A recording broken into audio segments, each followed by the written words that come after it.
Jeg hedder Lone Bønger. Jeg har arbejdet i Lyngby-Taarbæk Forsyning, siden vi blev stiftet som aktieselskab, og vi blev udskilt fra kommunen.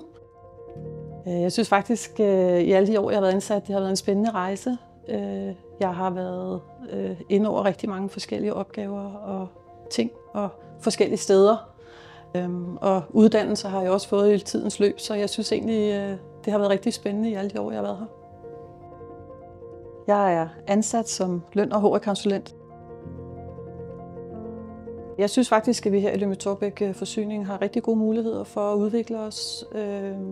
Der bliver også gjort meget ud af, at man deltager i sådan erfagrupper og i det hele taget dygtiggør sig og vidensdeler, hvilket jeg synes er ret positivt. Jeg synes simpelthen, at jeg har nogle super dygtige og søde og hjælpsomme kollegaer. Jeg synes altid, at vi er klar til at hjælpe hinanden. Så det er i hvert fald noget af det, jeg sætter rigtig meget pris på.